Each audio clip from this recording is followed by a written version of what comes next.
Thank you so much for that introduction and actually a little bit of background. Um, Jody was the impetus and the inspiration for me to sit down during quarantine and basically download a methodology. She called me several times over the course of quarantine and I wasn't really picking up and we were trying to connect. And finally one day I was like, I've got to call Jody. And Jody just gets on the phone. She's like, you've got to teach a master class.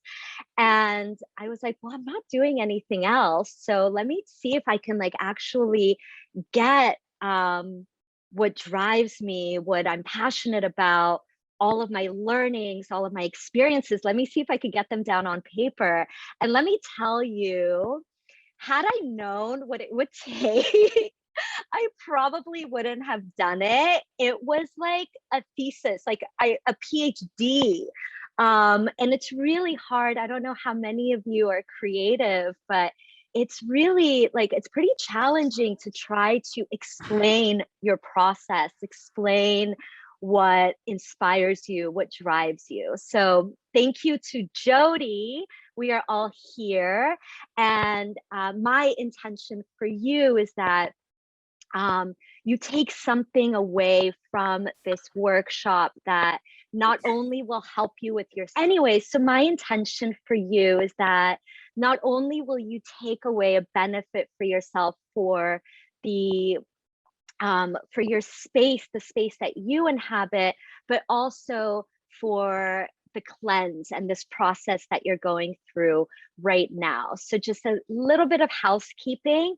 Does everybody have a journal or a piece of paper? You might end up wanting to take some notes. So if you guys just want to take 1 minute to like maybe grab something that you can write with, great. D Talkich. What's your full name? In case I need to. It's Deb. Deb. I don't know why it puts, I've tried to change it. I don't know why my name doesn't come up, but yeah, Deb. Great.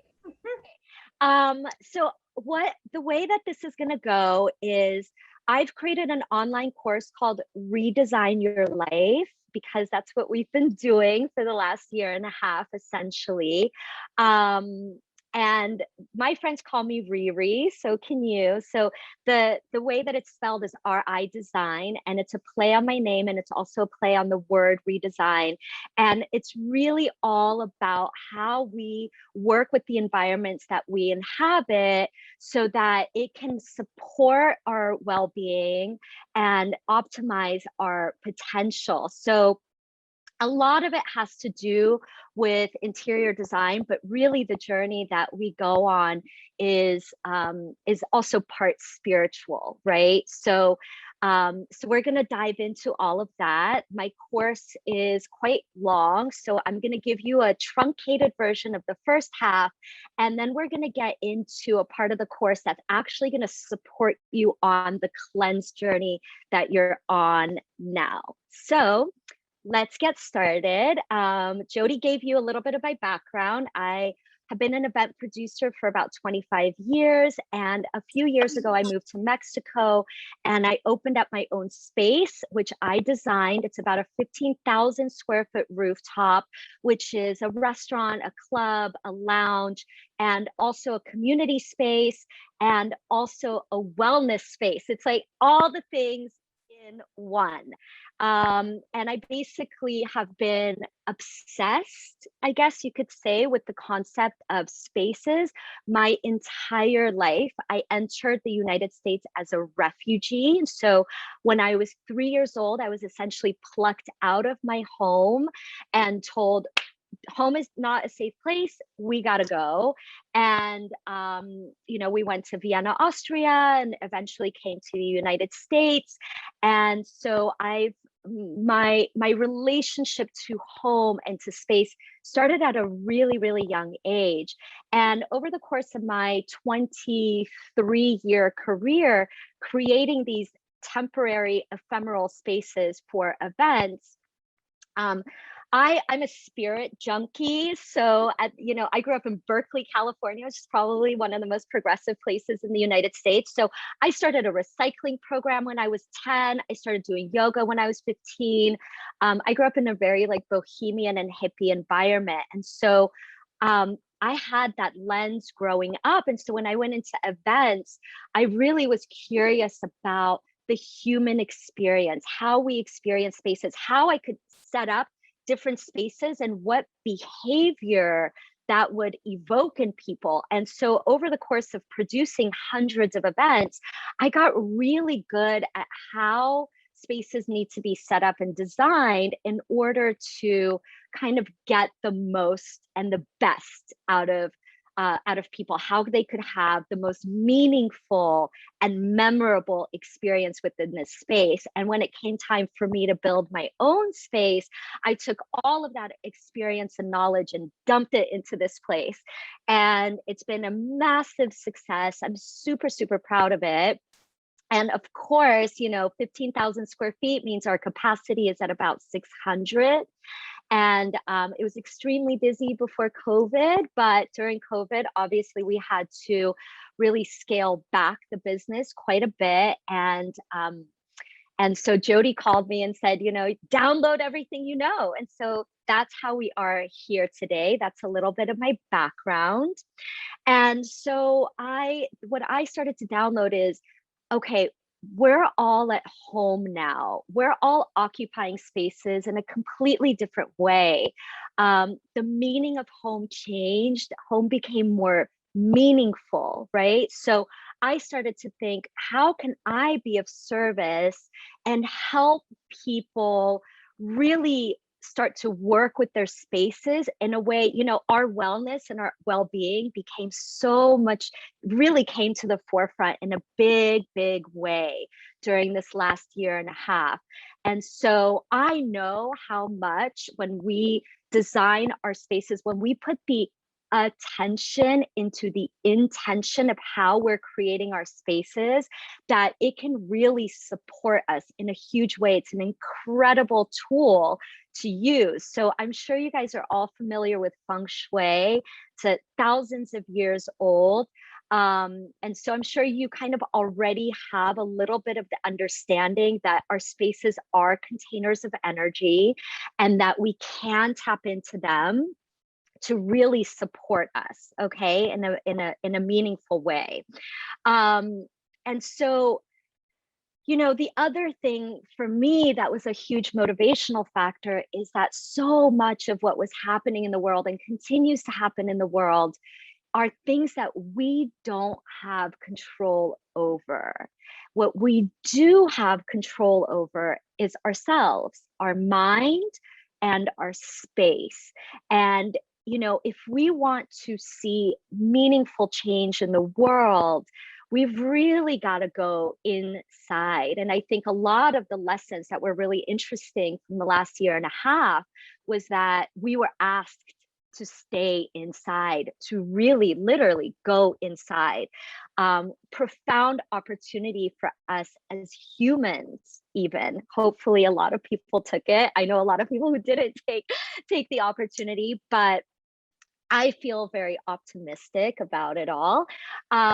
So there's something called, and I learned about this after I created the methodology in the course, called ontological design. And what ontological design is what we design designs us back.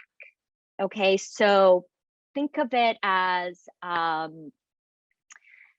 my space is really cluttered, likely there's some kind of clutter in my mind. I feel very inspired in my space because I have a lot of art and plants, and that feeds me back, right? It gives me, plants give us a lot of energy and art gives us inspiration. So by looking at just those really simple examples, you start to understand what ontological design is and how important design is in helping us create the life that we dream of living, helping us to be the people that we want to show up as for our families, for our communities, for the world at large. So change really begins at home. And so this is the journey that we're going to go on today. I'm going to go very briefly through a few of the lessons, and then we're going to get to a very important lesson that's going to support you in this cleanse journey that you're on now. So what I kind of want you to set the intention and think about for this workshop is, based on that ontological design, how is your space designing you back? What is it reflecting back at you right now? And what would you like it to reflect back to you? Okay, so this is something that you're just going to keep in mind as we go through this next 45 minutes. All right. So the first lesson that we're going to start with is called Reconnect. They all start with Re, based on my name, Riri. But interior design for me isn't just about making something beautiful. So a lot of times interior designers look at a space and they look at it from I've got these 4 walls, I've got this square footage, I've got this amount of natural light, whatever the elements are, this is what's going to fit inside the space. And what I want to encourage you to do on this process of how you're going to redesign your home is start with the feeling. What do I want to feel? So our feelings are our guidance system, and they're incredibly important for how we move through life. And so when we get clear on how we want to feel in our space, because making something beautiful is, I know it's actually the easier part than figuring out how to design for what you want to feel and what you want to experience. And so this is a very personal process, and it's very personally empowering. So as an interior stylist, I'm actually not here to impose on you what something should look like. I want to take you on a journey for you to discover how you're feeling in your home, how you're experiencing your home, and how you can discover, by using the tools that I share with you, your own authentic expression that will come to life in your home. And then that ontological design kicks in, because that authentic expression will then help you create your life. And then, there's a beautiful feedback loop that goes in there, right? So we start with feeling. So I would love for you to just take a minute, just write down 3 things that you're feeling in your home as you're living in this space, and 3 things that you would like to feel, right? So that could be anything from I want to feel abundant, or I do feel inspired, or I feel ungrounded, or I want to feel safe, right? All those things that our spaces can really provide for us, right? They evoke a certain sensation and a certain feeling. So I would love for you to connect to that feeling for yourself.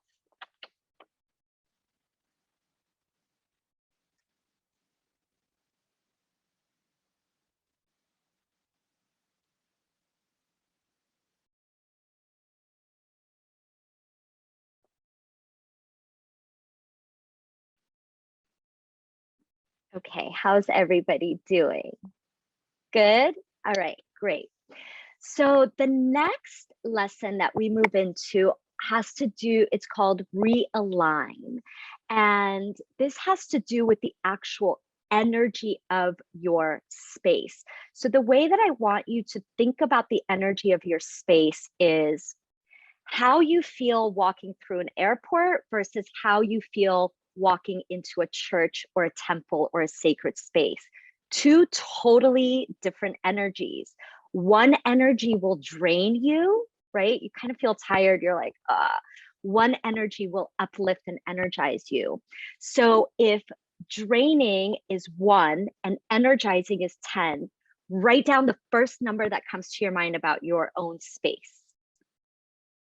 Very first, like trust your higher self, trust your intuition around this.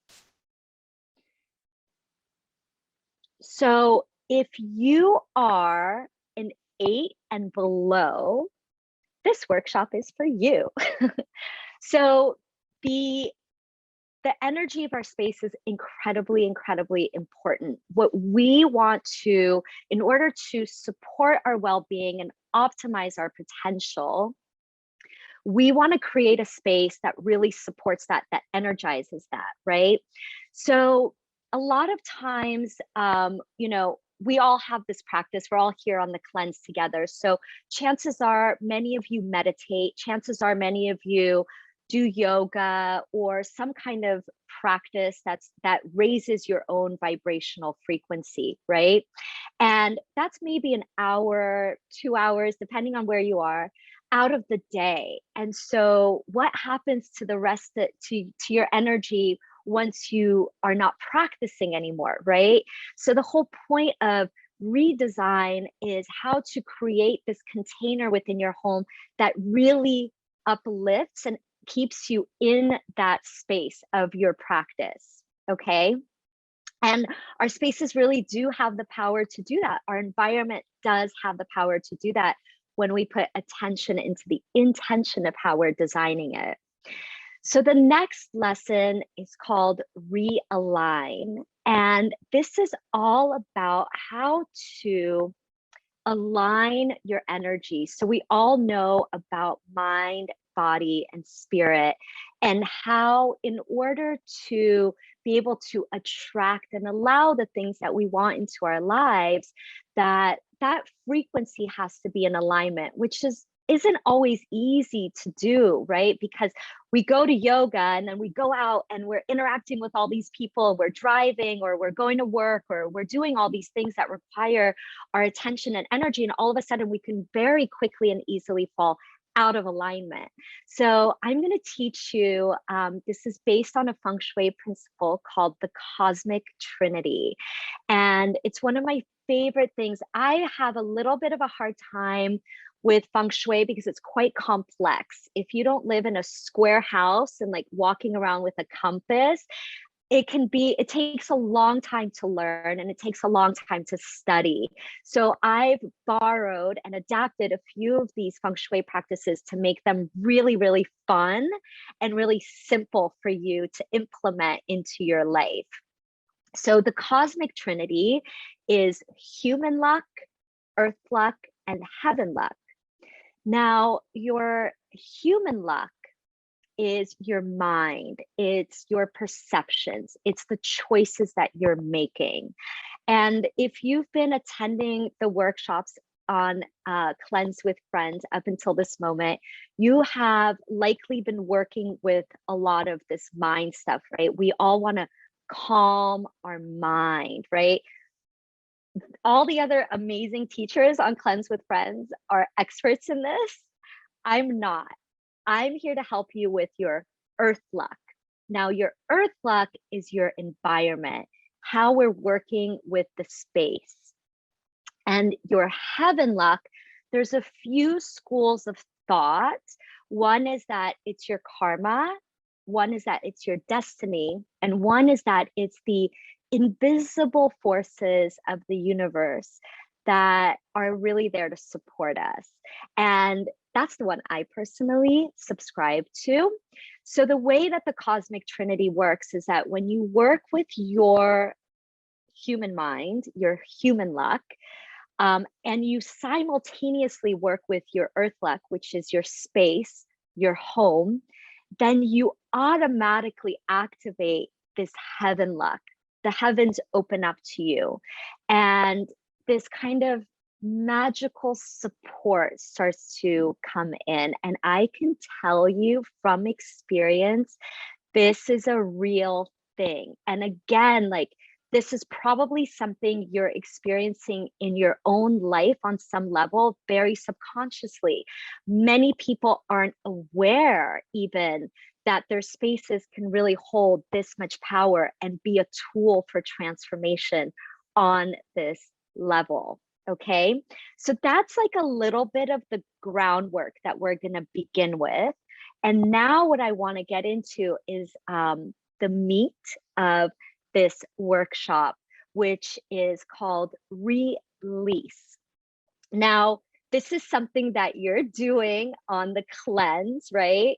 So you are releasing that which is no longer serving your body. And and this helps with your mind. I've heard a lot of teachers, especially on Cleanse with Friends, talk about how your mind gets clear when you're working with your body, right? So it's going to be the same thing with your space. You're going to work with your space, and I'm going to give you all sorts of fun tips that you can implement really easily. And I know that it can be overwhelming because I'm going to challenge you for the rest of this cleanse. You still have a few days left to release 50 things from your home. Okay.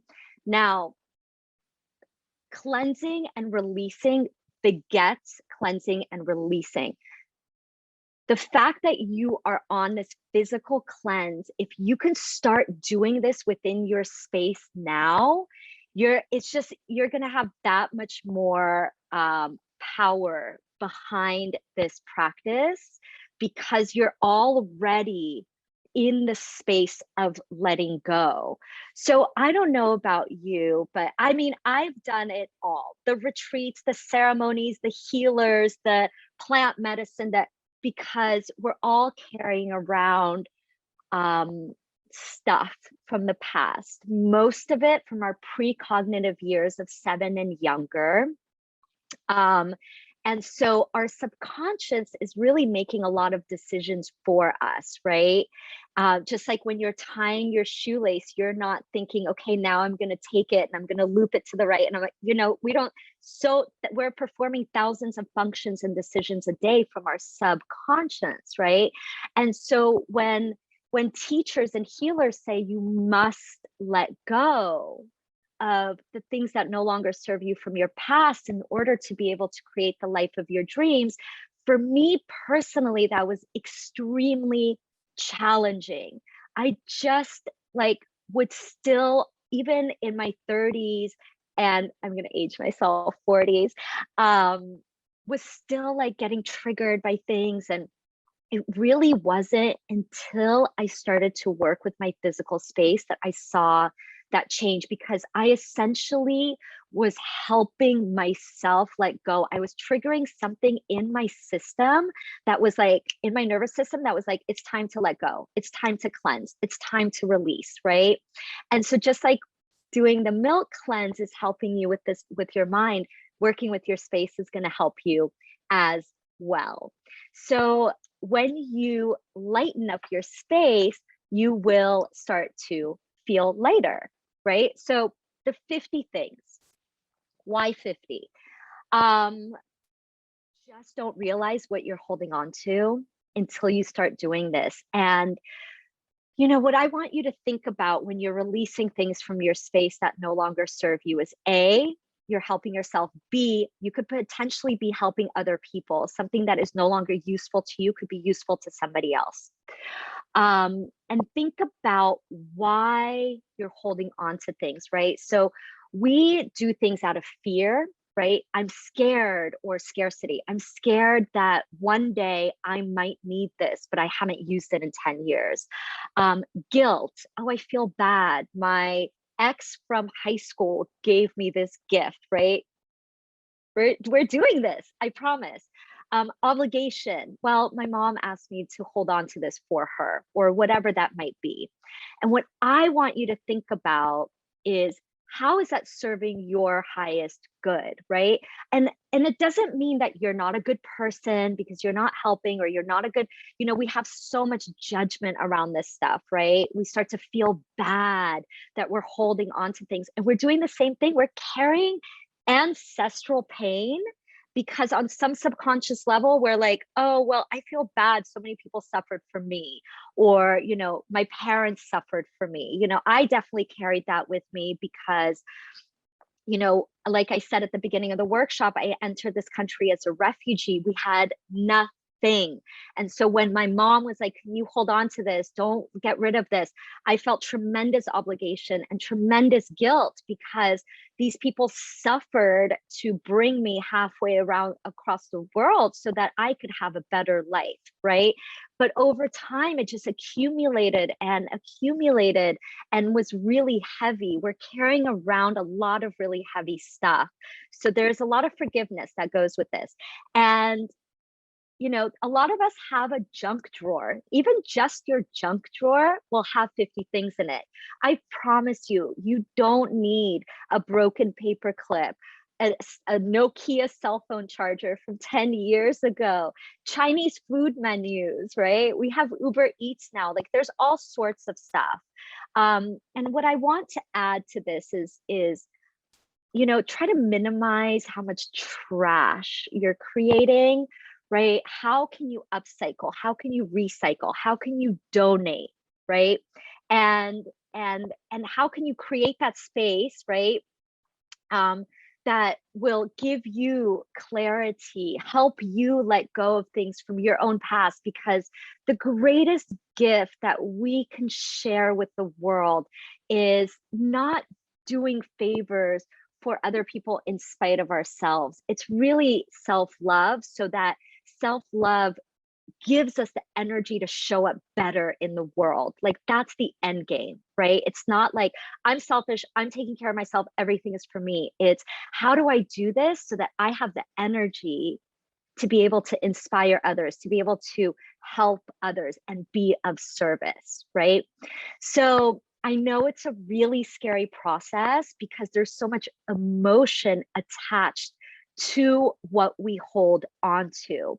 So I'm going to share with you some tips on how to let go of things that will make it kind of fun for you. Okay. So the first one is you want to start off with determining 3 categories. The first one is it meaningful? Is it useful? Is it inspirational? Okay, so am I using it pretty regularly? Has it been a few years? Then it's probably not that useful anymore. And I know we all have a garage, and like there's certain things like that you might need for your car that you'll only use once a year. Like you're gonna have to really work with this for yourself and determine this for yourself. So these are just kind of general tips and guidelines for you to adapt. But again, useful, meaningful, inspirational. The goal here is to create a space for you where things are really bringing energy into the space and not draining you. So if you're holding on to things where you feel guilt or obligation, shame, fear, scarcity, then on some energetic level, this is draining you, okay? Versus filling your space with things that are joyful, inspirational, make you happy, right? That's giving you energy. So our goal here is to bring as much of that in and remove as much of the stuff that's draining you so that you can go up in that scale that we mentioned earlier. You really want to take a look at, you know, whatever you're picking up, how do you really feel about it? This is also an honesty exercise for yourself, right? How do you bypass that guilt, shame, fear, obligation to how do I authentically feel about this thing? Like, do I really need to keep it in my life? Is it really serving my highest good? Is it supporting my well-being? Am I using it to optimize my potential in some way? So this is a beautiful meditative practice for you to really think about everything in your life in this way, right? And edit out the noise, right? We're already surrounded with so much noise, advertising, Instagram, people's opinions, the news, all of it. It's already noisy. Your home is a personal temple. It's a sacred space where you can come and really rejuvenate and re-energize yourself, okay?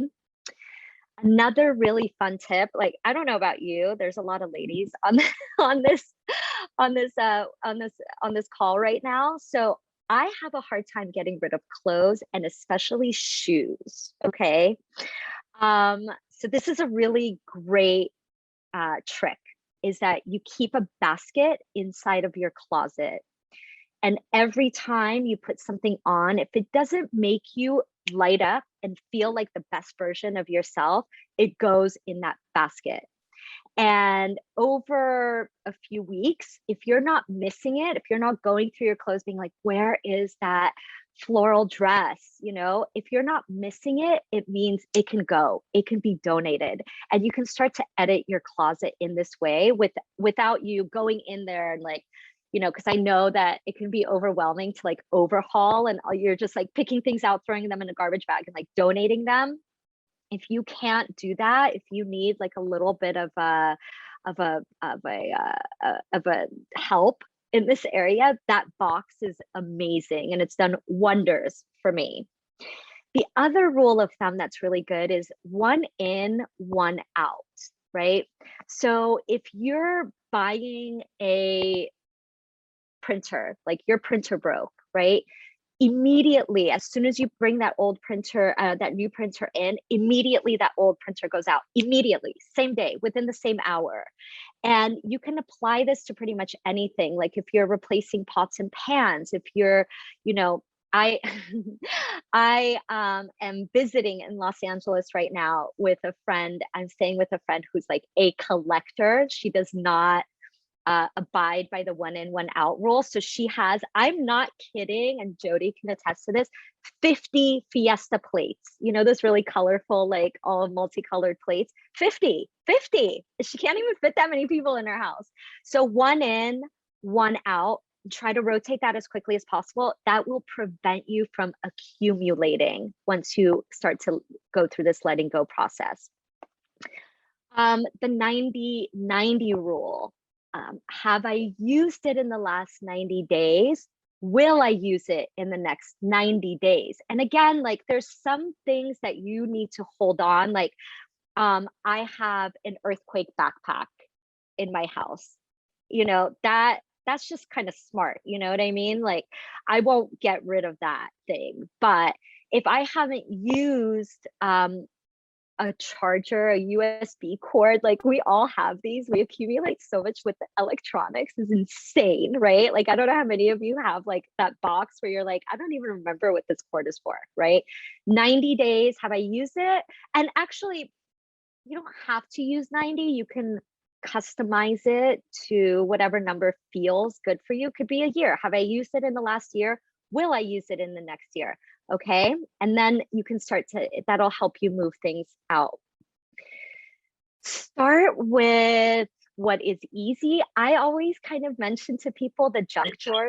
I feel like that's something that we've all kind of inherited, maybe even from a past generation, right? Where it's just like that drawer that everything's accumulated. We don't need that. As a matter of fact, like the words that we use are really important. Like, why would you want to have a junk drawer, right? So think of things like this, like your home is not a storage facility.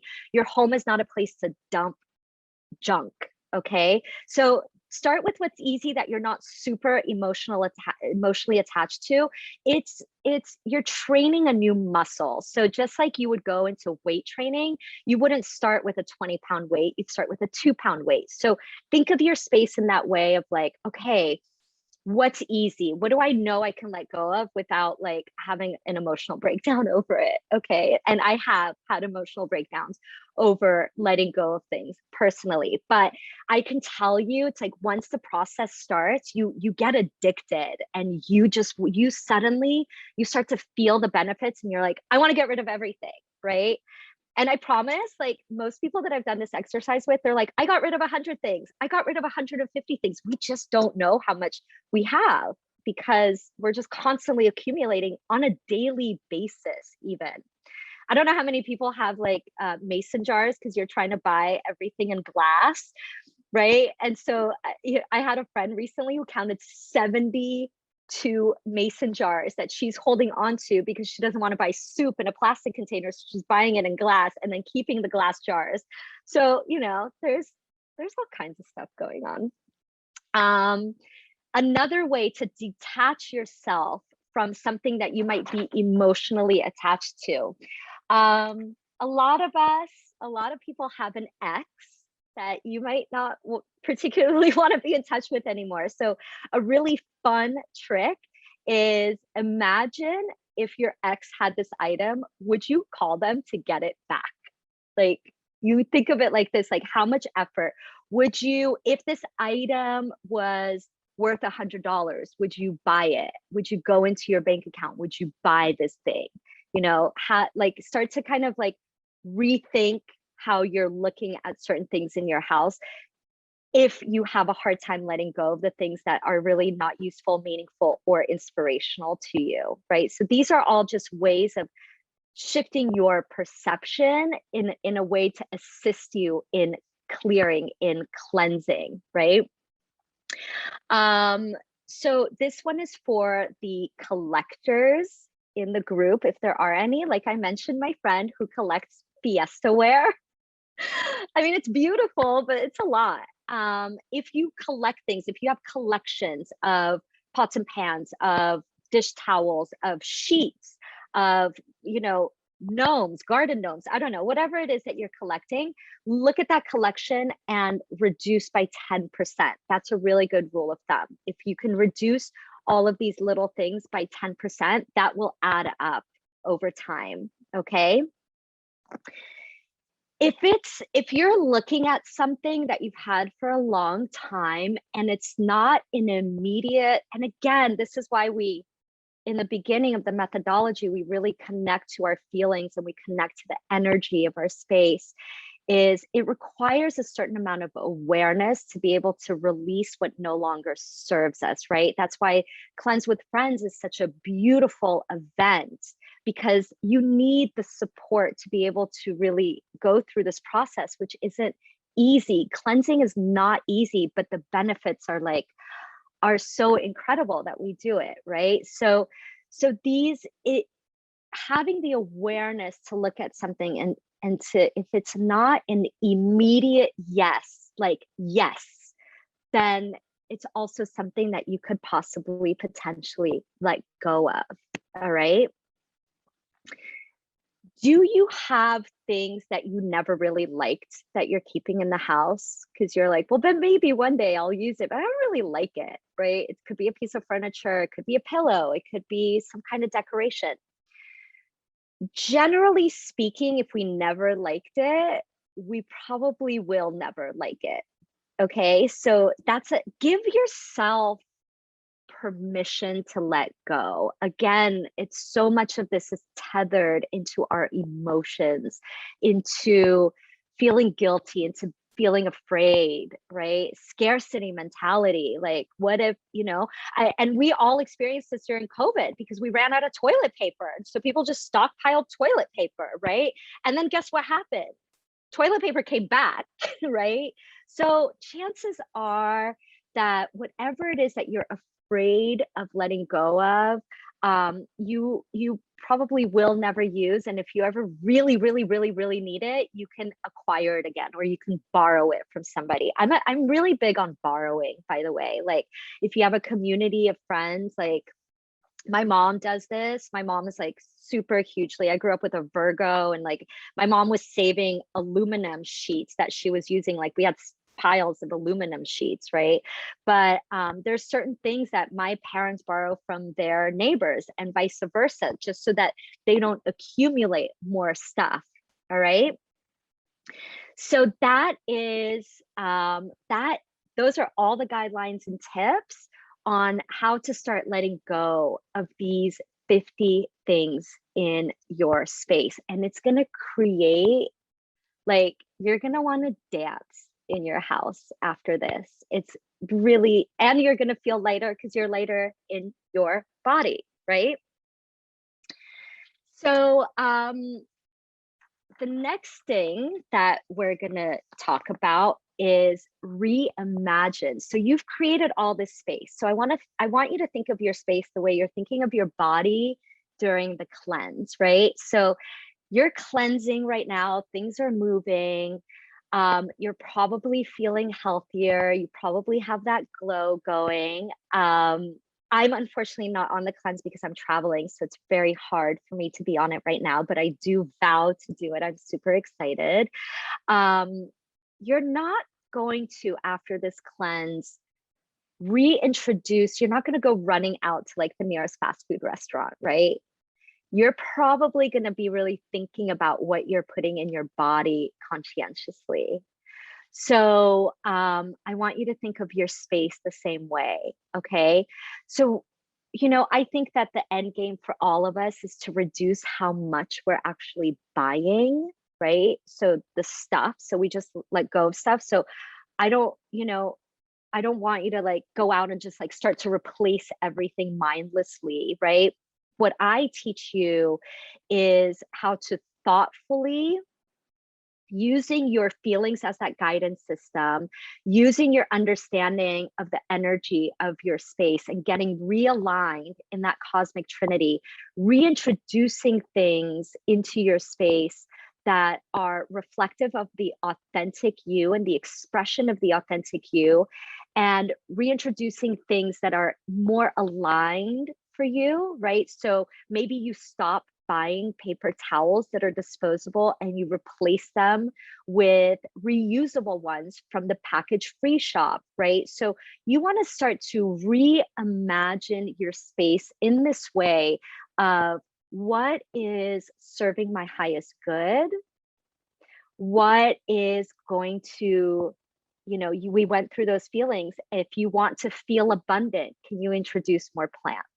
If you want to feel inspired, can you introduce more art?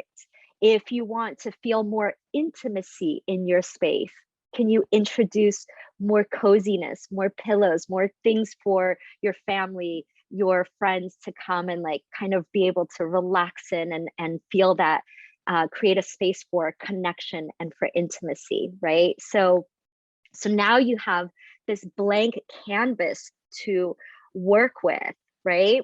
So what I want you to think about is right now is something that you can introduce into your space or replace that will support you spiritually, emotionally, and physically, right? So this is all about your well-being, supporting your well-being. So I'm going to give you some examples of this. You want to start practicing yoga. So it's a yoga mat.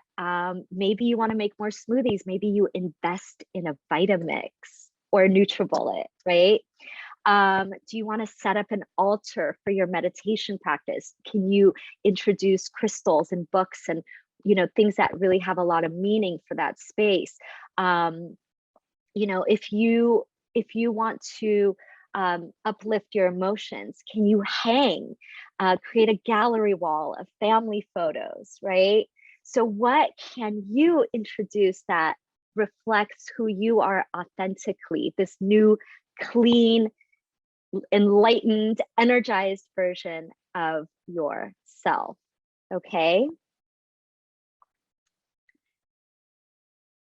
Now, the next thing that I want to talk to you about is going back to the energy of your space. In Far Eastern philosophy, there's yin and yang, and I'm sure you guys have all heard of it.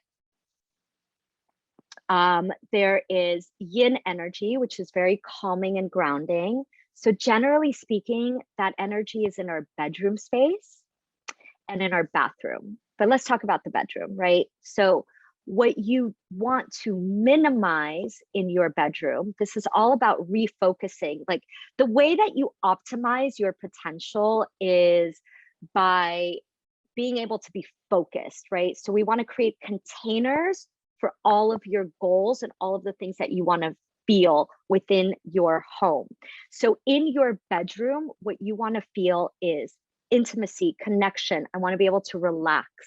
I want to be able to get really quality sleep, not just, we want that quality sleep.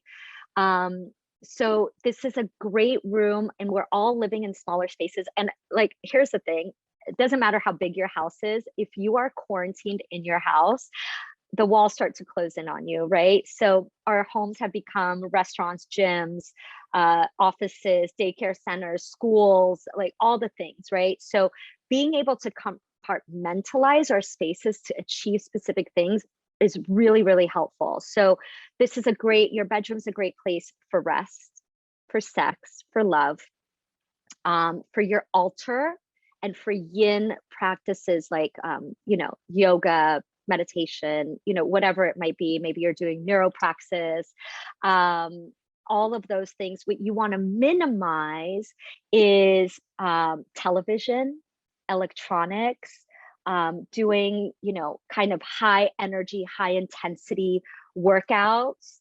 Try to see your bedroom as like a really sacred space. Now, your living room and kitchen area is much more yang energy. This is where like all the things happen. You're cooking, you're socializing. This is a great space for, if you don't have an office, I highly recommend we're opting into your living room or kitchen to work rather than your bedroom for the reasons that I mentioned. So the way that I do it, because I have an open floor plan, I don't have a huge apartment. So it's like 800 square feet. It's not that big. So I'm really sensitive. I'm also a New Yorker. So I'm like so used to living in small spaces. So, really designate areas. Like what I did in my place was that I got a really beautiful basket and I put all my workout equipment inside of this basket, right? I don't have a Peloton, right? But I do have weights, and I have stretchy bands, and I have a yoga mat, and I have, all kinds of little things. And I just put them away into a beautiful basket, and I take them out when I'm using them. And it's hard for me to say work-wise what everybody should do. I'm going to give you some general stuff because I'm a creative. Like I need to spread out, or I'm like sitting on my computer and that's all I have. So my work kind of is breathing all the time. So you really have to kind of adapt for yourself. The one thing that I will say that's super helpful is that if you have a desk, try not to face it towards a wall. You want to face it out of a window or into the room. And the reason why that is that there's actually an argument. Like I've done a lot of research on this, and people say, oh, if I look out of the window, I'm distracted. But Steve Jobs and Albert Einstein and some of the most brilliant people in our times, in our lives, had a concept called no time. And that concept is I'm staring off, and we call it daydreaming. But back to the idea of space, it created that space for them to be able to channel that heaven energy, that cosmic trinity, so that they could do the work that they're doing. So I'm a big fan of being able to like take a break and stare out into nothingness. And it helps me with my creativity. And you don't have to be an artist to be creative, where every single human being is creative on some level, whether you're problem solving, you're managing people, whatever it might be. It's really healthy for you to have that depth of field, right? So when we're staring at a wall, think of that in and of itself physically is already really limiting. And so think of what that does for your consciousness, for your subconsciousness. It's like, oh my gosh, like things are limited, right? Versus things are expansive. And I live in a full spectrum realm of possibility. All right. And in the course, I do walk you through, we unfortunately don't have the time for it, but I do walk you through how to discover your own personal sense of style. I teach you about color and color therapy and how to incorporate color into your life. I also have a shopping guide that helps you replace things in your home from a much more conscientious place. So how to support artisans, how to support organizations that have the greater good of the planet in mind, how to support women's companies, Black-owned businesses, BIPOC, Indigenous, all of that. So it's 70 resources in this guide, so that, you know, everything is energy. Even how we spend our money can really, it can help you feel so good when you change your spending habits in a way that supports other people. So again, we go back to that idea of change begins at home. And what I'm going to end with, and then we can do a quick Q&A, is how to ritualize your space. So I do this on a daily basis, and think of it again, like I mentioned before, the personal temple, right? Your space is sacred. It's a container of energy that is either draining you or uplifting you. So you really want to work with this space. You want to have an active relationship to it, so that it's symbiotic, right? It's all in flow. So the way that I ritualize my space every day is, first I start with, what am I grateful for that my home is giving me? I feel safe. I feel secure. I feel grounded. I feel grateful that I have a home. I feel grateful that I have running water and plumbing, like really basic stuff, right? I feel inspired, you know, I feel joy, whatever it might be, right? And then you take that list, and I start with doing a really light zhuzh, right? We all know that word. I couldn't even find it in the dictionary, but we all know that word. So you do a light zhuzh, right? Whether it's like picking the clothes up off the floor, you do this every day, 10 minutes, or washing the dishes, you just kind of like spruce it up. That actually elevates and uplifts the energy of the space in and of itself. I like to turn on 741 hertz solfeggio frequencies. That frequency detoxes negativity in the space. And then what you do is you get sage or Palo Santo, pinon, whatever your favorite kind of smudging method is, and you go repeating your gratitude list, corner to corner in each room, floor to ceiling, right? I'm so grateful that I am safe. I'm so grateful that I feel inspired. I'm so grateful. You're essentially creating this container of gratitude within your space. The other thing that you can do, and you can do this once a week, is you get a little bowl, you put some salt in it with a little bit of water, and you put that in one corner of each room of your house. And salt, it takes the toxins out of the air. So if you don't have like a Dyson purifier, this is like a really witchy way to clean the energy of your space. But if you're doing this 10 minutes a day, 10 minutes, you're going to be raising the vibrational frequency of your house. And we all know, everybody's obsessed with the word manifest, that in order to manifest things in your life, you have to be a vibrational match to it. So why not live in a high vibrational space that supports you in being a vibrational match to that which you want? So thank you so much for joining RiDesign. It's been such a pleasure to share this space with all of you. Thank you to Jody and Lindsay and everybody at Cleanse with Friends for organizing this. Super grateful. Thank you, thank you, thank you. Thank you,